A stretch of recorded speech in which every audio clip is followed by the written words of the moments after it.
கையில் கொடுத்து ஒன்று சேர்க்கவே கேட்பேன் நான்.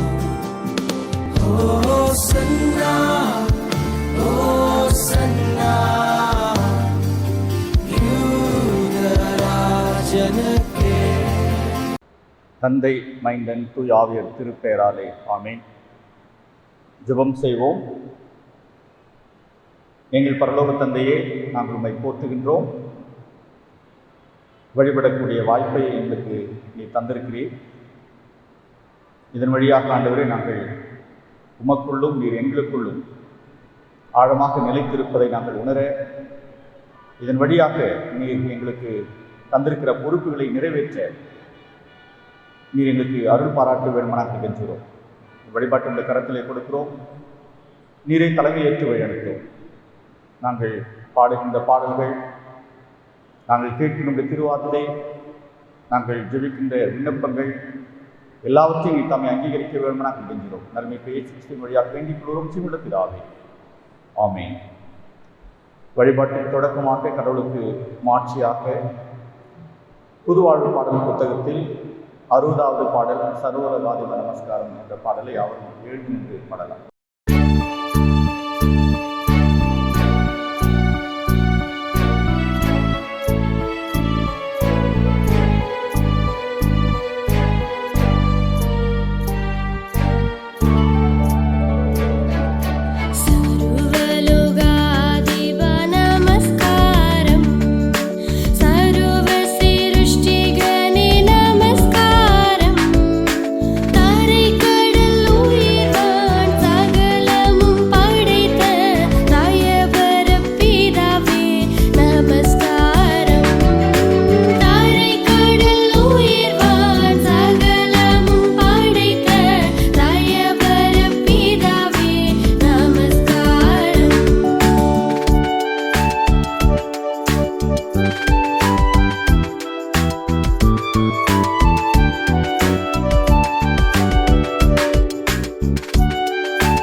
இரண்டாம் வழிபாட்டு முறையை பின்பற்றுவோம். நின்றவரை கடவுளை தொழுவோம். கடவுள் ஆவியாயிருக்கிறார். அவரை தொழுது கொள்ளுங்கள். ஆவியோடும் உண்மையோடும் அவரை தொழுது கொள்ள வேண்டும். நம்முடைய பிதாவாகிய கடவுளாலும் கர்த்தராகிய இயேசு கிறிஸ்துவினாலும் உங்களுக்கு கிருபையும் சமாதானமும் உண்டாவதாக. இது கர்த்தர் உண்டு பண்ணின நாள், இதிலே களி கூர்ந்து மகிழ கடவோம். சூரியன் உதிக்கும் திசை தொடங்கி அது அஸ்தமிக்கும் திசை மட்டும் கர்த்தருடைய நாமம் துதிக்கப்படுவதாக. ஆண்டவரே, எங்கள் உதடுகளை திறந்தருளும். பிதாவுக்கும் குமாரனுக்கும் பரிசுத்தாவிக்கும் மகிமை உண்டாவதாக. நாம் நம்முடைய திரியேக கடவுளை போற்றுவோம். எங்கள் தந்தையாம் கடவுளே, உமது வல்லமையினாலும் ஞானத்தினாலும் எல்லாவற்றையும் படைத்து உமது குமாரனை எங்கள் இரட்சகராக தரும்படி உலகத்தில் அன்பு கூர்ந்தரையுமே போற்றுகிறோம். குமாரனாம் கடவுளே, பாவத்தை தவிர்த்து எல்லாவற்றிலும் எங்களைப் போல் மனிதனாகி எங்கள் பாவங்களுக்காக ஒப்பு கொடுக்கப்பட்டு எங்கள் நீதிக்காக உயிர்த்தெழுந்தவரை போற்றுகிறோம். பரிசுத்த ஆவியானவரே கடவுளே, எல்லா உண்மைக்குள்ளும் எங்களை வழிநடத்தி கடவுளின் அன்பை எங்கள் நெஞ்சில் பொழிவரையுமே போற்றுகிறோம். பிதா குமாரன் பரிசுத்த ஆவிய கடவுளே, உமக்கே எக்காலமும் எல்லா புகழும் மகிமையும் உண்டாவதாக. நமக்கு பாவமில்லை என்போமானால் நம்மை நாமே ஏமாற்றிக் கொள்வோம். நமக்குள் உண்மை இல்லை. நமது பாவங்களை அறிக்கையிட்டால் பாவங்களை நமக்கு மன்னித்து எவ்வித அநீதம் நீங்க நம்மை சுத்திகரிப்பதற்கு அவர் நம்பத்தக்கரும் நீதியும் உள்ளவர். நான் எழுதி என் தகப்பனிடத்திற்கு போய், தகப்பனே, பரத்துக்கு விரோதமாக பார்வையிலும் பாவம் செய்தேன். இனியுடைய மகன் மகள் என்று சொல்லப்படுவதற்கு பாத்திரம் நல்லன். கூலிக்காரில் ஒருவனாக என்னை வைத்துக் கொள்ளும் என்பேன். கடவுளுடைய அரசு சம்பித்திருக்கிறது. மனம் திரும்பி நற்செய்தியில் நம்பிக்கை வையுங்கள். நமது பலவீனத்திற்காக பரிதவிக்க முடியாத பிரதான ஆசாரியர் நமக்கு இராமல் எல்லா விதத்திலும் நம்மை போல் சோதிக்கப்பட்டும் பாவம் இல்லாத பிரதான ஆசாரியரே நமக்கு இருக்கிறார். நாம் முழங்காற்படியிட்டு மௌனமாக நம்மை நாமே சோதனை செய்வோம். சர்வல்களை கடவுளத்தில் நாம் நமது பாவங்களை தாழ்மையோடு ஒருங்கிடம் அமைதியோடு அறிக்கை செய்வோம். நம்முடைய மனக்கண் முன்பாக நம்முடைய பாவத்தை நாம் உணர்வோம்.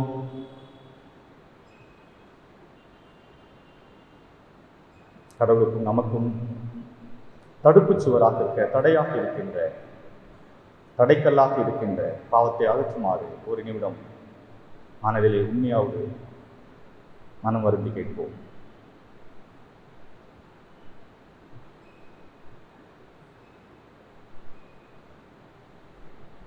இரண்டாம் பாவரிக்கையை சேர்ந்து உணர்ந்து எடுப்போம். எங்கள் தந்தையாம் கடவுளே, நினைவினாலும் வார்த்தையினாலும் செய்யினாலும் உமக்கு விரோதமாக பாவம் செய்திருக்கிறோம்.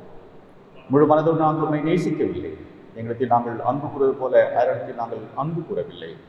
எங்கள் மேல் இரக்கமாயிருக்குமை வேண்டிக் கொள்கிறோம். எங்கள் பாவ அழுக்கை நீக்கி எங்களை சுத்திகரியும். எங்கள் குற்றங்களை விட்டுவிட எங்களுக்கு உதவி புரியும். எங்கள் ஆண்டவர் இயேசு கிறிஸ்து மூலமாக வேண்டிக் கொள்கிறோம் பிதாவே. ஆமேன். சர்வவல்லமை மிகுந்த இரக்கமுள்ள ஆண்டவர் மன்னிப்பை பாவ நிமித்து நமக்கு கட்டளையிட்டருளி வாழ்க்கையை சீர்படுத்துவான காலத்தையும் தமது பசுத்தாயின் கிருபையும் தேர்தலும் தந்து விடுவாராக. ஆண்டவரை துதியுங்கள். படிக்க கொடுக்கப்பட்ட திருமறை பாடம் விடுதலை பயணம் 4ஆம் அதிகாரம் வசனங்கள் 10 முதல் 17 முடிய. விடுதலை பயணம் 4ஆம் அதிகாரம் வசனங்கள் 10 முதல் 17 முடிய. மோசே ஆண்டவரிடம், ஐயோ ஆண்டவரே, நீர் உமது அடியானிடம் பேசுவதற்கு முன்போ பேசிய பின்போ நாவன்மை அற்றவன் நான். ஏனெனில் எனக்கு வாய் திக்கும் நாவும் குழறும் என்றார். ஆண்டவர் அவரிடம், மனிதனுக்கு வாய் அமைத்தவர் யார்? அவனை ஊமையாக அல்லது செவிடாக அல்லது பார்வை உள்ளவனாக அல்லது குருடனாக வைப்பவர் யார்? ஆண்டவராகிய நான் தானே. ஆகவே இப்போதே போ, நானே உன் நாவில் இருப்பேன், நீ பேச வேண்டியதை உனக்கு கற்பிப்பேன் என்றார். அதற்கு அவர், வேண்டாம் ஆண்டவரே, தகுதியுடைய வேறொருவனை நீர் இப்போதே அனுப்பி வைப்பீராக என்றுரைத்தார். இதை கேட்டு ஆண்டவர் மோசேயின் மேல் சினம் கொண்டு பின்வருமாறு கூறினார். லேவியனான ஆரோன் உனக்கு சகோதரன் அல்லவா?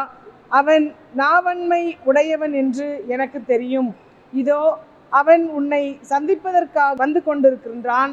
அவன் உன்னை காணும் பொழுது மனமகிழ்வான்.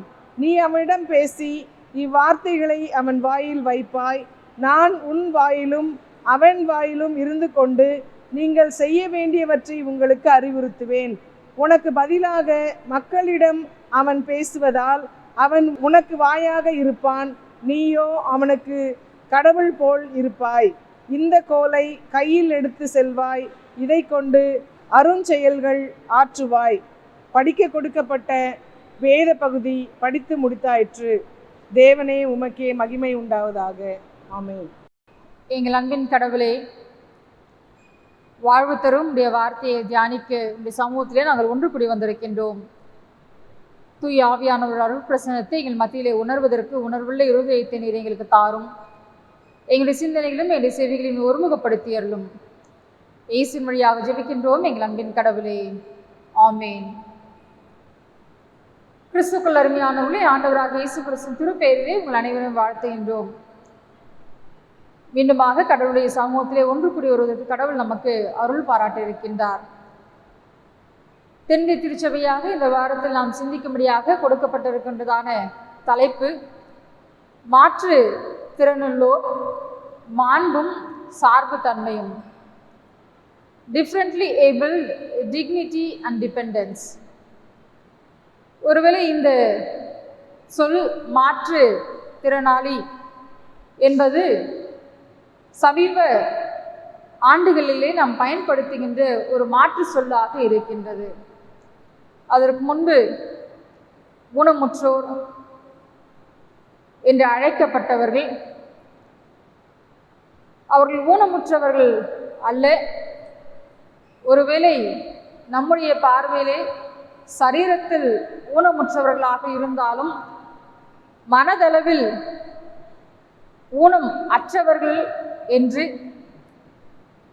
உலகம் அவர்களை நம்பிக்கையோடு ஆற்றல் உள்ளவர்களாக காண வேண்டும் என்று இந்த மாற்று சொற்றொடரை நமக்கு தந்தவர் தமிழகத்தின் முன்னாள் முதலமைச்சர் கலைஞர் அவர்கள். இந்த வார்த்தை மட்டுமல்லாமல் பல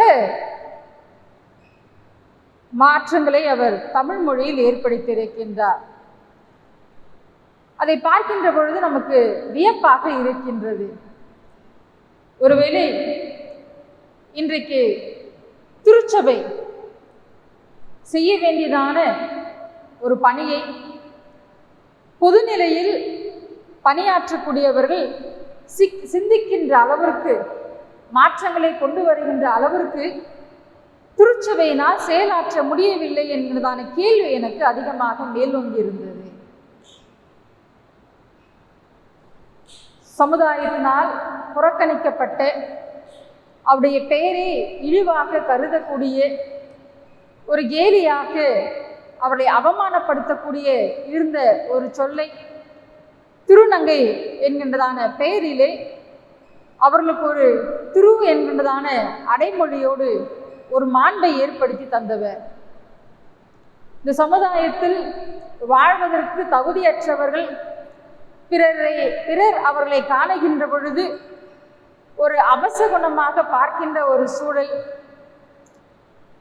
பல்வேறு வகையிலே ஒடுக்கப்பட்ட மக்கள், விதவை என்கின்றதான அந்த அடையாளம், அதை கைம்பெண் என்று மாற்றம் தந்தவர் அவர்தான். இப்படி பல சொற்களை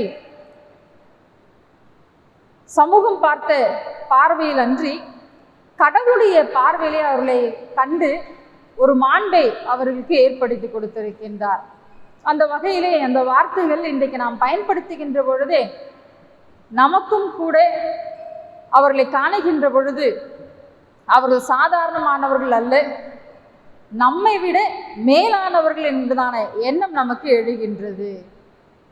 திறமை உள்ளவர்கள், ஆற்றல் உள்ளவர்கள், நாம் முழுமை பெற்றவர்கள் என்று எண்ணுவதை விட ஆற்றல் பொருந்தியவர்களாக, பல காரியங்களை செய்யக்கூடியவர்களாக, சாதனைகளை புரியக்கூடியவர்களாக கடவுள் அவர்களை படைத்திருக்கின்றார் என்பது அதன் வழியாக உறுதிப்படுத்தப்படுகின்றது.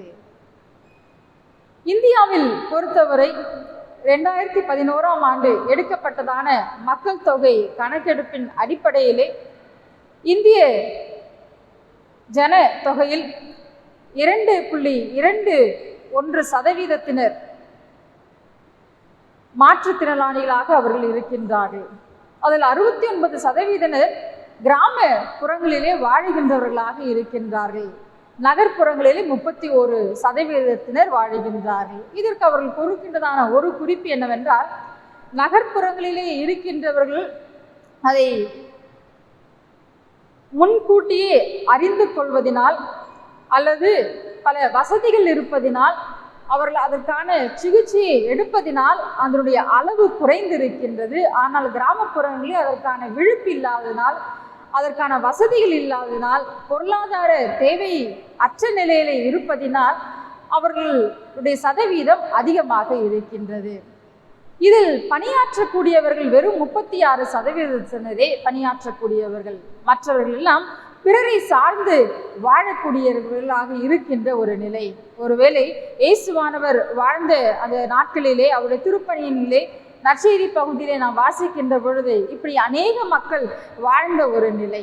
அவர்களை தேடி சென்று அவர்களுக்கு சுகம் கொடுத்ததை நாம் வாசிக்கின்றோம். பலர் அவரை தேடி வந்து சுகம் பெற்றுக்கொண்டதை நாம் வாசிக்கின்றோம். அந்த சுகமானது அவர்கள் பெறுகின்ற வாழ்வாது ஒரு முழுமையான ஒரு வாழ்வாக, ஒரு தன்னிலை சார்ந்து வாழக்கூடியதான ஒரு மாற்றத்தை பெற்றுக்கொண்ட ஒரு வாழ்வாக அவருடைய வாழ்வை முழுமைப்படுத்தியதை நாம் பார்க்கின்றோம். ஒருவேளை இன்றைக்கு இந்த தலைப்பை சிந்திக்கின்ற பொழுது நாம் பெற்றுக்கொள்ள வேண்டியதான மாற்றம் என்ன என்று நாம் பார்க்கின்ற பொழுது, முதலாவதாக கடவுள் அவர்களை அவருடைய சாயலிலே, அவருடைய உருவிலே அவர்களை படைத்திருக்கின்றார். எனக்கு அநேக நாட்களாக இந்த பகுதியை புரிந்து கொள்வது எனக்கு மிக கடினமான ஒன்றாக, அதை ஏற்றுக்கொள்ள முடியாத ஒன்றாகவே அது இருந்தது. ஆண்டவராகிய இயேசு கிறிஸ்து இந்த உலகிற்கு வந்த பொழுது அவர், நான் என் மக்கள் வாழ்வு பெறுவதற்காகவும் அந்த வாழ்வு முழுமையான வாழ்வாக இருப்பதற்காக நான் வந்தேன். ஒரு பரிபூர்ணமான ஒரு வாழ்வு, முழுமையான ஒரு வாழ்வை அவர்களுக்கு கொடுப்பதற்காக நான் வந்தேன். முழுமையான வாழ்வு கொடுக்க அவர் வந்திருப்பார் என்றால் குறைவுகளோடு கூட ஏன் மக்கள் பிறக்க வேண்டும்? ஏன் குறைபாடுகளோடு மக்கள் பிறக்க வேண்டும்? இதற்கான காரணம் என்ன? ஆற்றல் பொருந்திய கடவுள், எல்லாவற்றையும் அறிந்தவர், எல்லாவற்றையும் முழுமையாக செய்யக்கூடியவர், ஏன் இந்த குறை? இந்த பகுதியிலே இன்றைக்கு படிக்க கேட்ட அந்த பகுதியிலே அவர் சொல்லுகின்ற பொழுது 11ஆம் வசனத்திலே வாசிக்கின்ற பொழுது, மனிதனுக்கு வாய் அமைத்தவர் யார்? மனிதருக்கு வாய் அமைத்தவர். இந்த பகுதி நமக்கு தெரியும். இஸ்ரேல் மக்களை எகிப்திலிருந்து மீட்டெடுப்பதற்காக கடவுள் மோசேயோடு பேசியதான ஒரு பகுதி. அவரை அழைக்கின்றார், நீ அங்கு சென்று என்னுடைய பிரதிநிதியாக இந்த மக்களை விடுவித்து அவர்களை நீ அழைத்து வர வேண்டும். ஒரு நீண்ட உரையாடல் அங்கு நடைபெறுகின்றது. ஆனால் அந்த உரையாடலுக்கு பின்பு மோசே சொல்லுகின்றார், ஐயோ ஆண்டவரே, நீர் உமது அடியானும் பேசுவதற்கு முன்போ பேசிய பின்போ நாவன்மை அற்றவன் நான். ஏனென்றால் எனக்கு வாய்த்துக்கும் நாவு குளறும், என்னால் சரியாக பேச முடியாது. அங்கு பார்வோன் அரசனுக்கு முன்பாக நின்று என்னால் பேச முடியாது. எனக்கு அந்த குறை இருக்கின்றது, திக்குவா எனக்கு, என்னால் பேச முடியாது. தொடர்ச்சியாக நான் சொல்ல நினைப்பதை என்னால் சொல்ல முடியாது. நீர் என்னோடு பேசுவதற்கு முன்பு அதே நிலை, நீர் பேசிய பின்பும் அதே நிலை தான். அதாவது எனக்கு எந்த விதமான மாற்றமும் அங்கு இல்லை. ஆகையால் அவர் சொல்லுகின்றார், என்னால போக முடியாது. அப்பொழுதுதான் கடவுள் அவரிடம் சொல்லுகின்றார், மனிதனுக்கு வாய் அமைத்தவர் யார்? உனக்குள் இருக்கின்றதான நீ குறை என்று நினைத்து கொண்டிருப்பது எனக்கு தெரியாத ஒன்றா? உனக்கு வாயை அமைத்தவர் நானாக இருக்கின்றேன். அப்பொழுதுதான் யோசேன் நினைத்து கொண்டேன், கடவுள் நாம் நினைப்பது போல் பூரணமானவராக இருப்பதற்கு வாய்ப்பு இல்லை. அவருடைய சாயலிலே, அவருடைய உருவிலே அவர் நம்மை படைத்திருக்கின்றார் என்றால், எல்லா படைப்பினுடைய பிரதிநிதியாக அவர் அங்கு இருக்கின்றார் என்றால், அந்த பலவீனங்களையும் அவர் அறிந்தவராக அவர் இருக்கின்றார். அதனால் மனிதனுக்கு ஏற்படுகின்றதான பலவீனம் என்று பிறர் கருதுவதையும் கூட அவர் அறிந்திருக்கின்றார். அவர் அறியாதது எதுவும் அல்ல. இப்ப நீ திக்குகின்ற பொழுது நானும் அங்கு திக்குகின்றேன். நீ அதை பலவீனம் என்று நினைக்கின்ற பொழுது உனக்கு அங்க பலன் கொடுப்பவராக நான் இருக்கின்றேன். இது எல்லாவற்றையும் நான் அறிந்திருக்கிறேன். தொடர்ந்து அவர் சொல்லுகின்றார், அவனை ஊமையாக அல்லது செவிடனாக அல்லது பார்வை உள்ளவனாக அல்லது குருடனாக வைப்பவர் யார்? ஆண்டவராகிய நான் தானே. ஆண்டவராகிய நான் தானே. அப்ப கடவுளுடைய பார்வை முதன்மையாக நாம் பெற்றுக்கொள்ள வேண்டும். என்னவென்றால் கடவுள் தான் அவர்களை படைத்திருக்கின்றார், அவர்களும் கடவுளின் படைப்பாக இருக்கின்றார். ஒருவேளை மக்கள் எண்ணுவது போல அது எதனால் அவர்களுக்கு ஏற்பட்டது, இந்த குறை எதனால் அவர்கள் பெற்றிருக்கின்றார்கள், அவர்கள் செய்த பாவமோ அவருடைய பெற்றோர் செய்த பாவமோ? இது யார் செய்த பாவம் அல்ல, மாறாக இது கடவுளுடைய படைப்பாக இருக்கின்றது. கடவுள் அவர்களை படைத்திருக்கின்றார் என்பதான ஆழமான உண்மையை நாம் அறிந்து கொள்ள வேண்டும். அவர்கள் கடவுளுடைய மக்களாக இருக்கின்றார், கடவுளுடைய பிள்ளைகளாக இருக்கின்றார்கள், கடவுளுடைய பிரதிநிதிகளாக அவர்கள் இருக்கின்றார்கள்.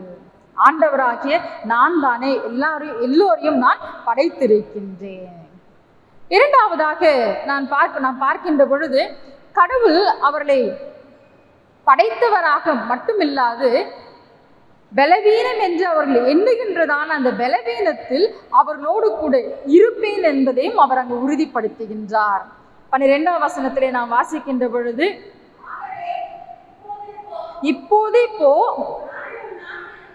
நானே உன் நாவில் இருப்பேன். என்ன சொல்லுகின்றார்? என்னால் பேச முடியாது, என் வாய் திக்கும், நாவு குழறும்.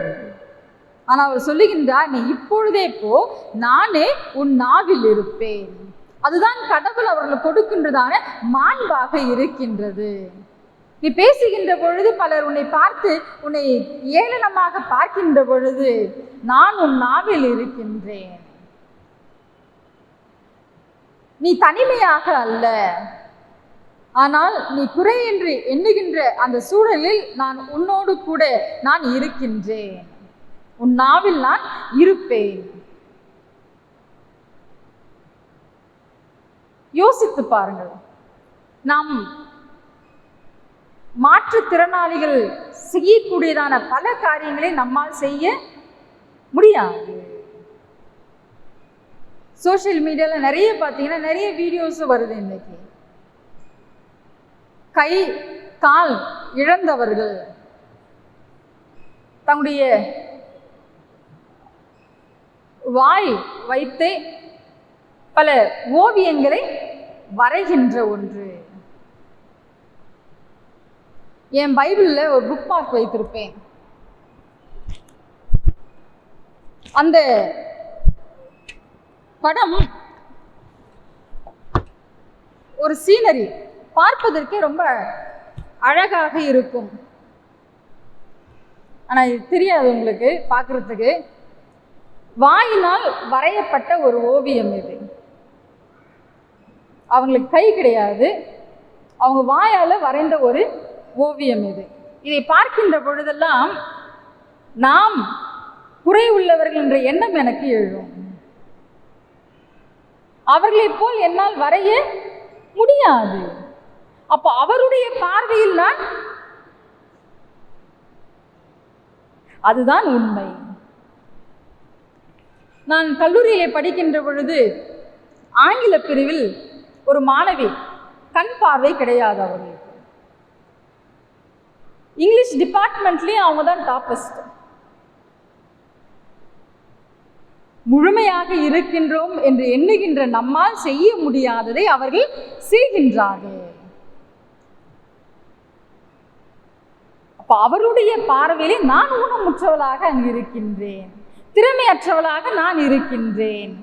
மாற்று திறனாளிகள் என்று நான் சொல்லுகின்ற பொழுது அவருடைய பார்வையில் நாம் மாற்றுத்திறனாளிகளாக இருக்கின்றோம். அவர்கள் செய்வதை என்னால் செய்ய முடியாது, நான் செய்வதை அவர்களால் செய்ய முடியாது. இந்த மாண்பை நாம் உயர்த்தி பிடிக்க வேண்டும்.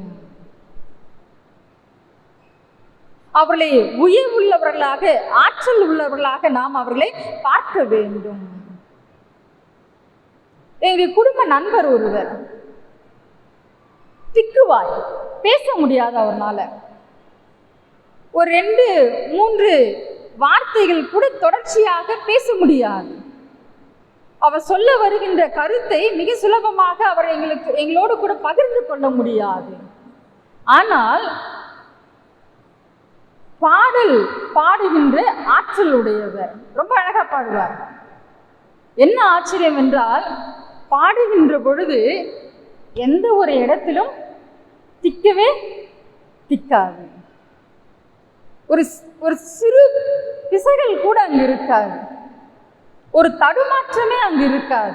அவ்வளவு அழகா பாடுவார். ஆனால் அதே அவரால் பேச முடியாது. அது கடவுள் அவர்களுக்கு தந்த ஆற்றல். உன் வாயில் நான் இருக்கின்றேன் என்று அவர் அங்கு சொல்லுகின்றார்.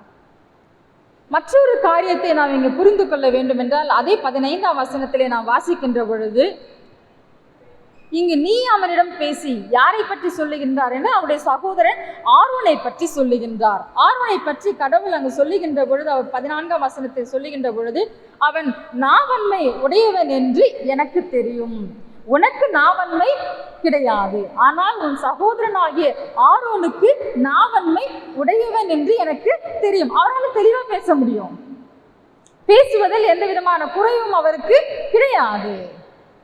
ஆனால் இங்கு சொல்லுகின்றார், உன் நாவில் நான் எப்படி இருக்கின்றேனோ அதே போல ஆரோனின் நாவில் நான் இருக்கின்றேன். உனக்கு பலவீனம், உன்னால் பேச முடியாது என்பதனால் உன் நாவில் நான் இருக்கின்றேன் என்பது கிடையாது.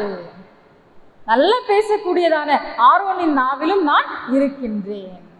அங்க மிக தெளிவாக அவர் சொல்லுகின்றார், நான் உன் வாயிலும் அவன் வாயிலும் இருந்து கொண்டு நீங்கள் செய்ய வேண்டியவற்றை உங்களுக்கு அறிவுறுத்துவேன். திக்குவாய் இருக்கின்றவர்களோடு கூட கடவுள் இருக்கின்றார். நன்றாக பேசக்கூடியவர்களோடு கூட கடவுள் இருக்கின்றார். அப்ப எல்லோரையும் கடவுளுடைய பார்வை ஒரே பார்வையாக இருக்கின்றது. அப்ப எல்லோரையும் கடவுள் அதே ஆற்றலோடு, திறமைகளோடு, தனித்தன்மையோடு அவர்களை படைத்திருக்கின்றார் என்பதை இங்கு வலியுறுத்துகின்றதை நாம் பார்க்கின்றோம்.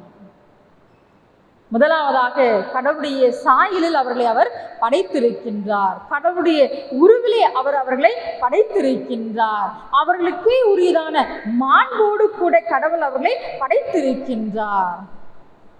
ஒருவரால் செய்யக்கூடிய ஒன்றை மற்றவர்களால் செய்ய முடியாது. அதற்காக அவர்கள் திறமையற்றவர்கள் என்ற பொருள் கிடையாது. ஒவ்வொருவருக்கும் தனித்தன்மையோடு கூட, தனித்துவத்தோடு கூட, தனி ஆற்றலோடு, திறமைகளோடு கடவுள் அவர்களை படைத்திருக்கின்றார். அந்த மாண்புடைய பார்வையை, கடவுளுடைய பார்வையை நாமும் பெற்றுக்கொள்ள வேண்டும். பல நேரங்களில் அவரை பார்த்த உடனே நமக்கு எழுகின்றதான எண்ணம், ஐயோ பாவம். இந்த பாவம் என்கின்ற வார்த்தை மிக சாதாரணமாக நாம் அவற்றை பயன்படுத்தி விடுகின்றோம். வெளிப்படையாக நாம் அதை சொல்லவில்லை என்றாலும் நமக்குள் எழுகின்றதான அந்த அனுதாப எண்ணம், ஐயோ பாவம். ஆனால் அந்த ஒரு அனுதாபத்தை அவர்கள் நம்மிடமிருந்து எதிர்பார்க்கவில்லை. ஆனால் அவர்களுக்கே உரியதான அந்த மாண்பையும் மதிப்பையும் கொடுக்க வேண்டும் என்பதுதான் அவருடைய விருப்பமாக இருக்கின்றது.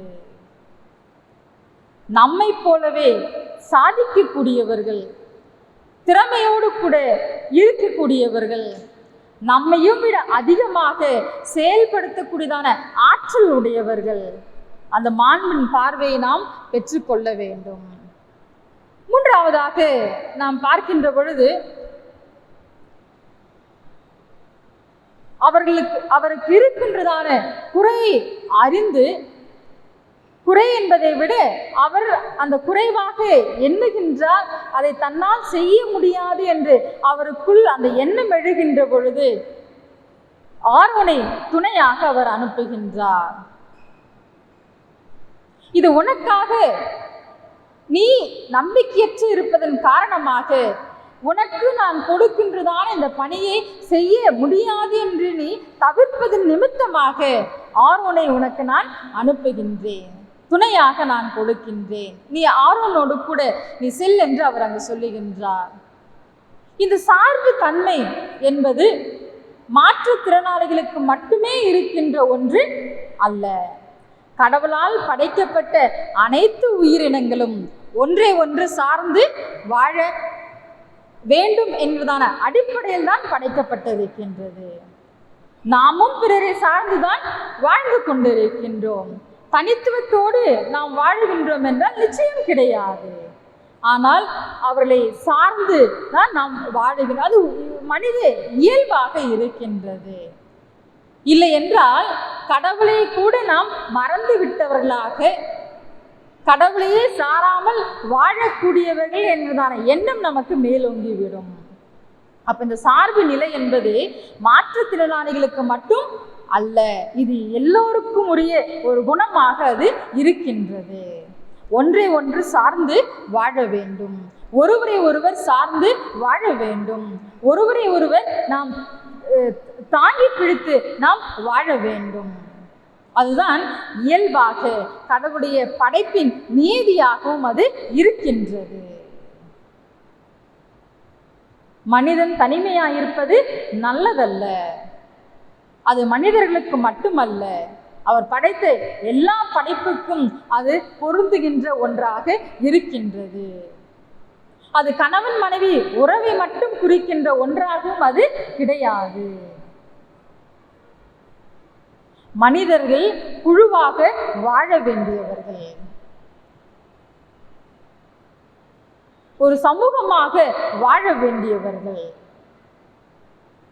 அப்ப அந்த சார்பு நிலை என்பது என்னுடைய பலவீனத்து நிமித்தமாக பிறரை சார்ந்து இருக்கின்றேன் என்பது அல்ல. இந்த சார்பு நிலையை முன்னிறுத்தி தான் அவர்களை நாம் அங்கு இழிவானவர்களாக, ஆற்றல் குறைந்தவர்களாக, தன்னம்பிக்கை அற்றவர்களாக நாம் பார்க்கின்றோம்.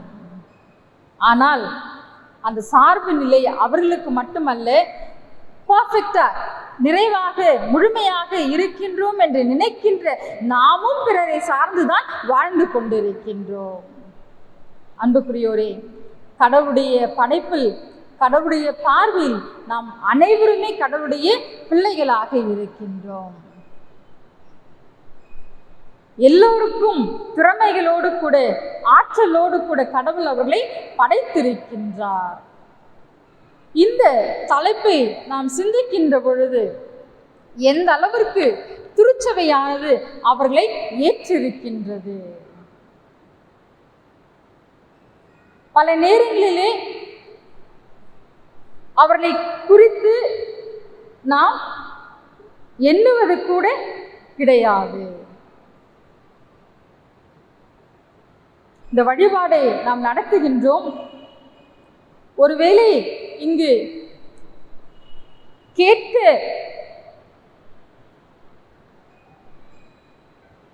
முடியாதவர் யாராவது இருப்பார்களானால், இந்த வழிபாட்டின் முழுமை தன்மையை, இந்த வழிபாட்டில் பங்கு பெறுகின்ற உணர்வை அவர்கள் பெற்றுக்கொள்ள முடியுமா? என்னைக்காவது அதை யோசிச்சிருக்கிறோமா? எல்லோருமே. காது கேட்காதவங்க யாரோ இருக்காங்க இங்க. அப்ப அவர்களுக்கு என்ன மாற்றம்னா, மாற்று வழியை நாம் என்ன செய்திருக்கின்றோம்?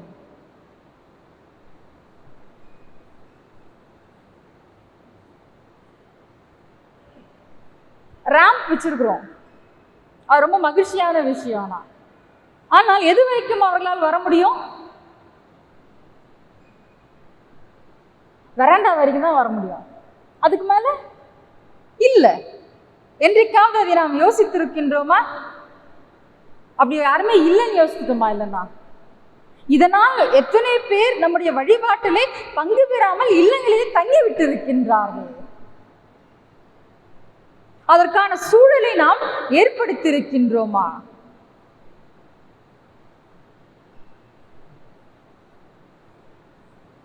பார்க்க முடியாதவர்கள்,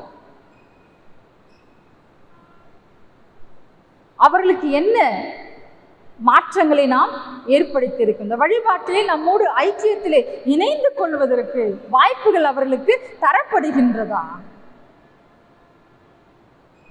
திருச்சபை குடும்பமாக நாம் சிந்திக்க வேண்டிய கேள்வியாக இது இருக்கின்றது. அவர்களும் கடவுளால் படைக்கப்பட்டவர்கள். இந்த இடத்தில் நம்மோடு கூட இணைந்து கடவுளை வழிபட வேண்டியவர்கள். ஆனால் அதற்கான ஒரு சூழல் நம்மால் ஏற்படுத்தி கொடுக்க முடியாத ஒரு நிலையிலே, ஏற்படுத்தாத ஒரு சூழலிலே தங்களையே தனிமைப்படுத்தி கொண்டு வாழ்ந்து கொண்டிருக்கின்ற அவர்களுக்கு நாம் பொறுப்பாளர்களாக மாறுகின்றோம்.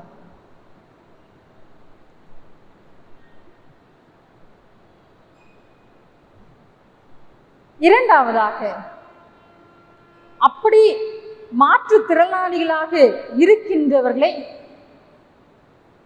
தலைமைத்துவத்திற்கு பொறுப்புகளை எடுப்பதற்கு நாம் என்றைக்காவது அவர்களை உற்சாகப்படுத்தி, இல்லை இதை உங்களால் செய்ய முடியும், இதை நீங்கள் செய்யுங்கள் என்று அவர்களுக்கு ஒரு வாய்ப்பை நாம் திறந்து கொடுத்திருக்கின்றோமா? இல்லை, அவங்களால செய்ய முடியாது என்று நாமே தீர்மானித்து விடுகின்றோம். இப்ப திருச்சபை எங்கு அவர்களை அங்கீகரிக்கின்றது? நம்மில் ஒருவராக அவர்களை நம்மால் காண முடிகின்றதா?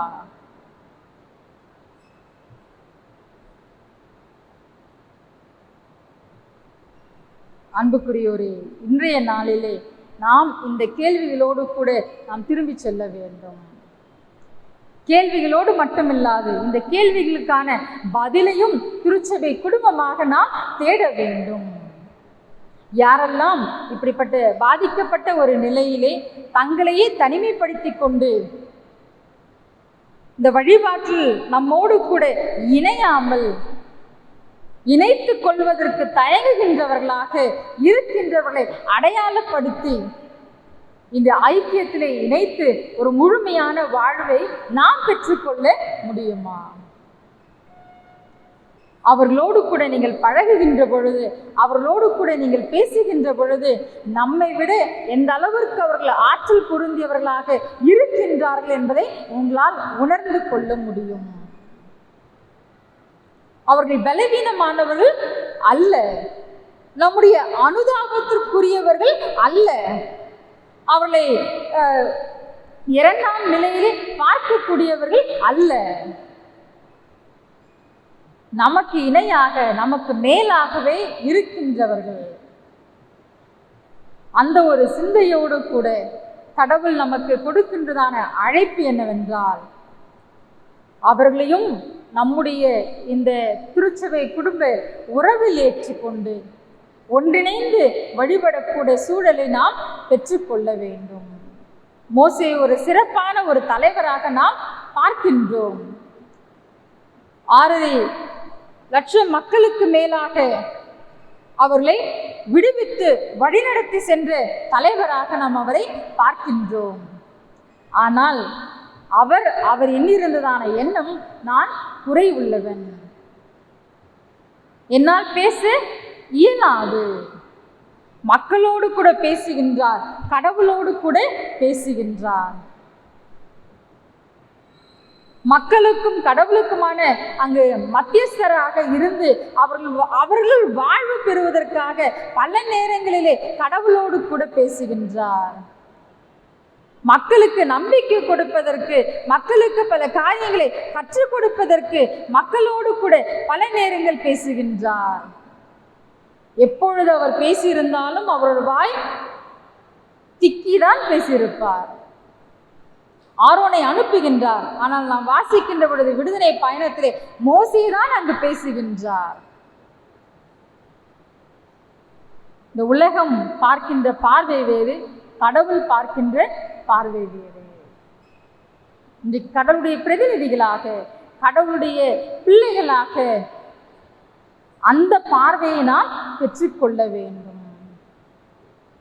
பல தயக்கங்கள் அவர்களுக்கு இருக்கின்றது. திறமை அற்றவர்கள் கிடையாது, ஆனால் மக்கள் அவர்களை இழிவாக கேலிப்படுத்துகின்ற பொழுது வெளியே வருவதற்கு தயங்குகின்ற மனநிலைதான் இருக்கின்றது. கடவுளுடைய மக்களாக அந்த தயக்கத்திலிருந்து அவர்கள் தங்களையே தனிமைப்படுத்திக் கொள்ளுகின்றதான அந்த மன எண்ணத்திலிருந்து அவர்களை அழைத்து வர வேண்டியது திருச்சபை மக்களாகிய நம்முடைய பொறுப்பாக இருக்கின்றது. நாங்கள் அறிந்திருப்பதை காட்டிலும் அந்நிலையில் யாரெல்லாம் இருக்கின்றார்கள் என்பதை நீங்கள் மிக தெளிவாக அறிந்திருப்பீர்கள். அவர்களை அடையாளம் கண்டு கொண்டு அவர்களை அழைத்து வருவது உங்களுடைய பொறுப்பாக, கடவுள் உங்களுக்கு கொடுத்த கடமையாக அது இருக்கின்றது. அந்த நம்பிக்கை நீங்கள் கொடுக்கின்றவர்களாக நீங்கள் மாற வேண்டும். எங்களுடைய பார்வை உங்கள் மீது இருப்பது கடவுளுடைய பார்வை போன்று இருக்கின்றது. உங்களை நாங்கள் மாண்போடு நாங்கள் ஏற்றுக்கொள்ளுகின்றோம். நீங்கள் மட்டுமல்ல, நாம் அனைவருமே ஒருவரை ஒருவர் சார்ந்து வாழ்வதற்காக படைக்கப்பட்டிருக்கின்றோம். உங்களிடமிருந்து நாங்கள் கற்றுக்கொள்ள வேண்டும், எங்களிடமிருந்து நீங்கள் கற்றுக்கொள்ள வேண்டும். அந்த உயர்வான பார்வையோடு கடவுள் இன்றைக்கு நம்மை இந்த உலகத்திற்குள் அனுப்புகின்றார். திருச்சபைக்குள் மட்டுமல்ல, திருச்சபை குடும்பத்திற்குள் மட்டுமல்ல, ஆனால் இந்த சமுதாயத்திற்குள் அவர் நம்மை அனுப்புகின்றார். நாம் பணியாற்றுகின்றதான இடங்களிலே நம்மை சுற்றி இருக்கின்றதான நபர்களுக்கு இப்படிப்பட்டதான ஒரு உயர்வான ஒரு பார்வையை நாம் அவர்களுக்கு கொடுக்க வேண்டும். அந்த ஒரு அர்ப்பணிப்போடு கூட நாம் கடந்து செல்லுவோம். நிச்சயமாகவே கடவுள் நம்மோடு உடனிருந்து இந்த உயர்வான திருப்பணியை செய்வதற்கு கடவுள் நம்மை ஆற்றல் படுத்துவாராக. ஆமென். கடவுளுடைய வார்த்தையை கேட்டு நாம் நம்முடைய கட்டுறுதியை திருத்தூதர் கட்டுறுதியோடு சேர்ந்து உறுதி செய்து கொள்வோம். யாரும் சேர்ந்து அறிக்கை செய்யலாம். வானத்தையும் பூமியும் படைத்த சர்வநில பிதாவாகிய தேவனை விசுவாசிக்கிறேன். அவருடைய ஒரே குமாரனாகிய நம்முடைய நாதர் இயேசு கிறிஸ்துவை விசுவாசிக்கிறேன். அவர் பரிசுத்த ஆவியினாலே கன்னிமரிடத்தில் உற்பத்தி பிறந்தார். பொந்தி பிலாத்தின் காலத்தில் பாடுபட்டு சிலுவையில் அறையுண்டு மரித்து அடக்கமனப்பட்டு பாதாளத்தில் இறங்கினார். 3ஆம் நாள் மரித்தோடத்துக்கு எழுந்தடினார். பரமணத்துக்கு ஏறி சர்வரமுள்ள பிதாவாகிய தேவனுடைய வலது வாசலில் வீற்றிருக்கிறார். அவ்விடத்திலிருந்து உயிரோரை மருத்துவ நியாயத்திற்கு வருவார். பரிசுத்த ஆவியை விசுவாசிக்கிறேன். பொதுவாக இருக்கிற பரிசுத்தவையும் பரிசுத்தவான்களுடைய ஐக்கியமும் பாவ மன்னிப்பும் சரீர உயிர்த்தலும் நித்திய ஜீவன் ஒன்று விசுவாசிக்கிறேன். ஆமென். சபையாருக்காக நாம் சபைக்கான அறிவிப்புகளை செயலர் அறிவிப்பார். இன்று வழிபாட்டில் கலந்து கொண்ட இறைமக்கள் அனைவருக்கும் இயேசுவின் இனிய நாமத்தினாலே வணக்கத்தையும் வாழ்த்து தெரிவித்துக் கொள்கிறோம். தெளிந்த திருச்சபை சென்னை பேராயத்தின் சுற்றறிக்கை: முழு நேர ஆயர் திருப்பணி செய்ய விருப்பமுள்ள ஆண்கள் மற்றும் பெண்கள் அதற்கான இறையியல் படிப்பில் சேர விண்ணப்பங்கள் கடந்த 4/10/2021 முதல் பிஷப் சாப்பலின் அலுவலகத்தில் வழங்கப்படுகிறது என்று தெரிவித்துக் கொள்கிறோம். இவற்றை பற்றி முழு விவரமான அறிய நமது ஆயரை அணுகி தெரிந்து கொள்ளுமாறு கேட்டுக்கொள்கிறோம்.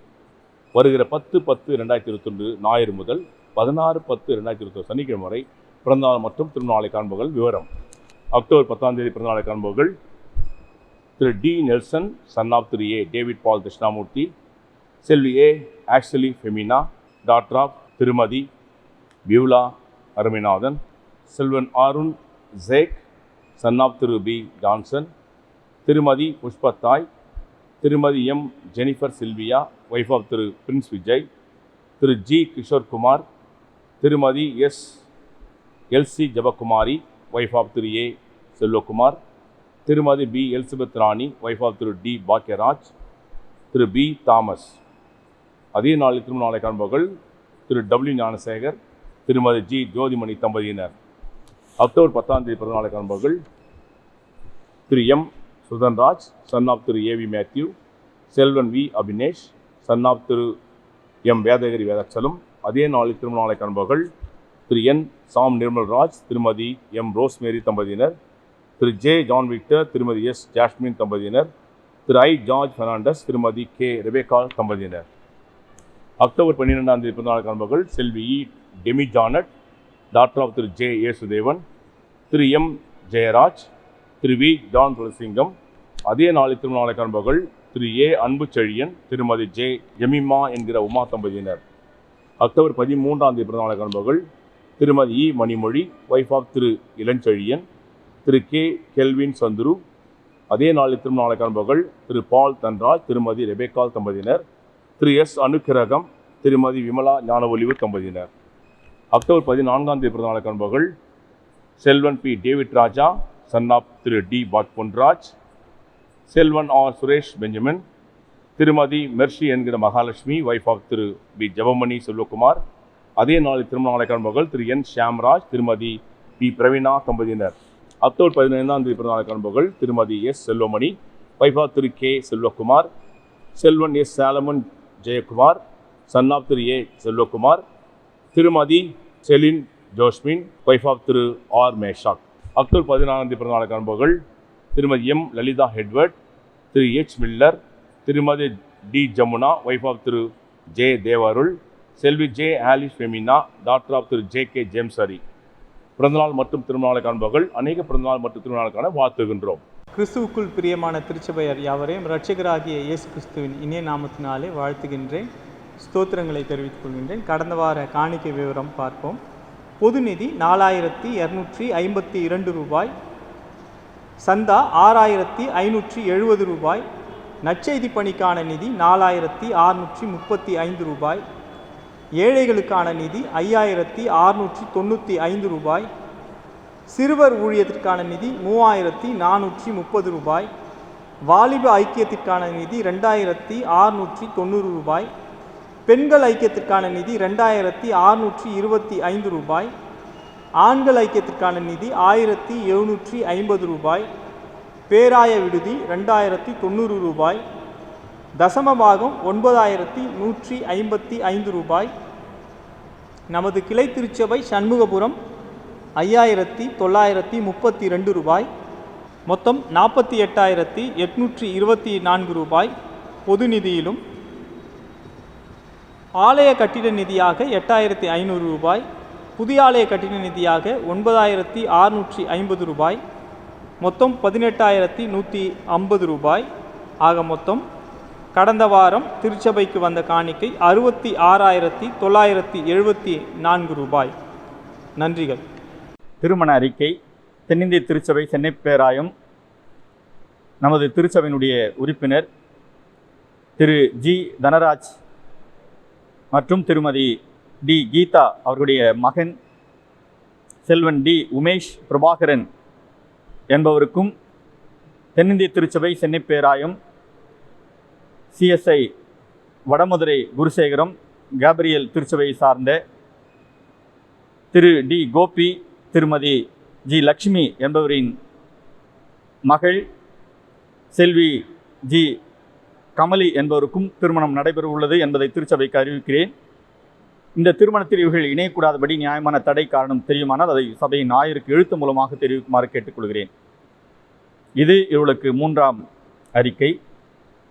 திருமணத்தில் இணையப்போகும் பிள்ளைகளுக்காக கடவுளை நோக்கி வேண்டுதல் செய்வோம். எங்கள் பரலோக தந்தையே, எல்லா குடும்பத்தையும் கட்டுகின்றவரே, ஆண்டவரே, இந்த திருமணத்தில் இணையப்போகும் இந்த பிள்ளைகளை நீத்தாமே ஆசீர்வதித்து அவருடைய திருமணங்கள், ஆயத்தங்கள் மற்றும் இல்லற வாழ்வு எல்லாவற்றிலும் இந்த திருக்கரம் நிறைவாக இருக்க வேண்டும் நாங்கள் கெஞ்சுகின்றோம்.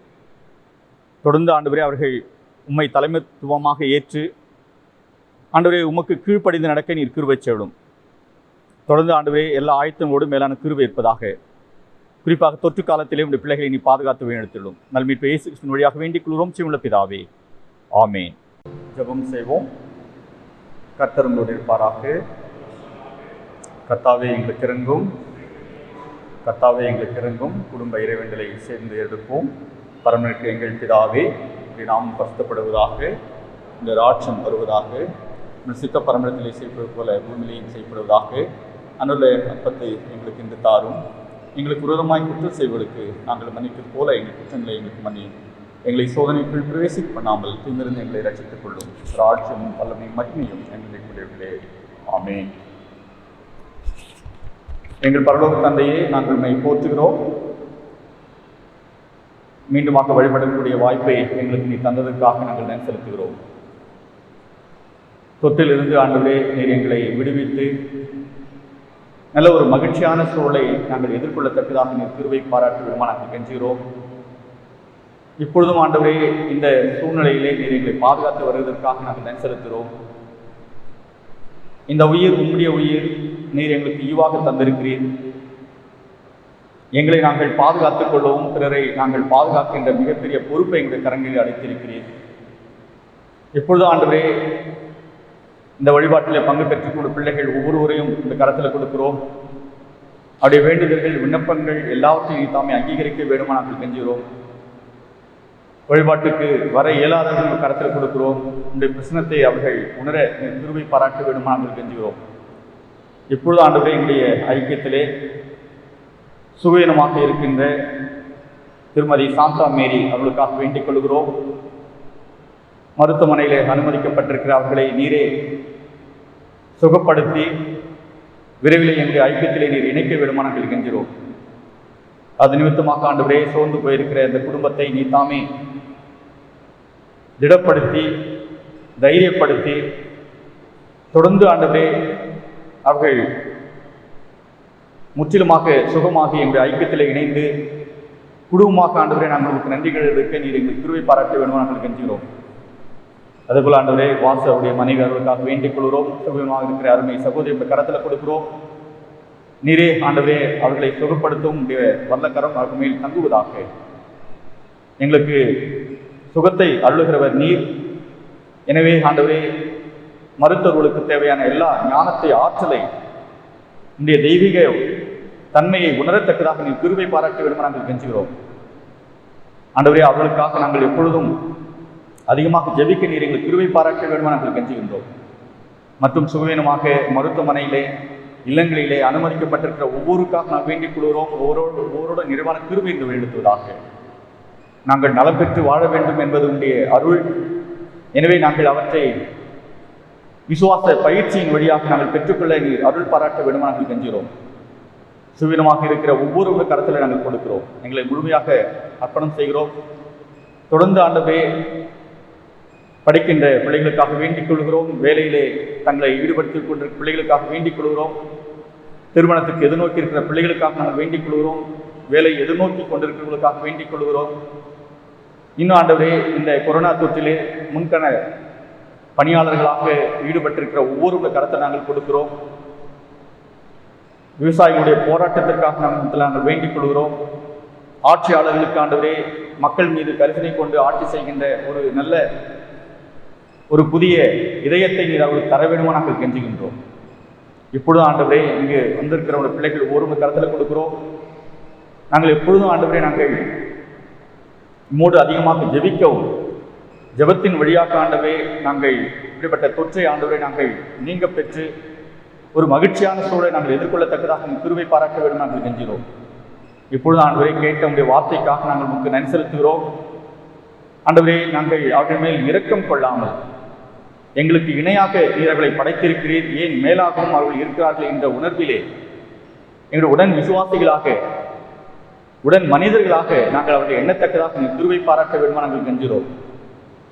குறிப்பாக ஆண்டவரே அப்படிப்பட்ட ஒரு உயரிய பார்வையை, கடவுளுடைய பார்வையை திருச்சபை மக்களாக விசுவாசிகளாக நாங்கள் பெற்றுக்கொள்ளத்தக்கதாக நீர் கிருபை பாராட்ட வேண்டுமா நாங்கள் கெஞ்சுகிறோம். எந்த பலவீனர்களையும் நீர் பலவீனர்களாக நீர் காண்பதில்லை. அவர்களிலே ஆழமாக மறைந்திருக்கிற அந்த பலத்தை நாங்கள் நீர் காண்பது போல நாங்கள் காண நீர் எங்கள் கிருபை செய்ய வேண்டுமா நாங்கள் கெஞ்சுகின்றோம். தொடர்ந்து ஆண்டவரே எங்களுடைய திருச்சபை மக்கள் ஒவ்வொரு கரத்தில் கொடுக்கிறோம். நீரை பொறுப்பேற்று வழிநடத்த வேண்டும் நாங்கள் கெஞ்சுகிறோம். காத்துக்கொள்ளும் பலப்படுத்தும் நன்மையை இயேசு கிறிஸ்துவின் வழியாக வேண்டிக் கொள்கிறோம். சிவந்த பிதாவே, ஆமென். நமது ஆண்டவராக இயேசு கிறிஸ்துவின் கிருபை, கடவுளுடைய அன்பு, பரிசுத்த ஆவியாரின் ஐக்கியம் உங்கள் அனைவரோடும் இருப்பதாக.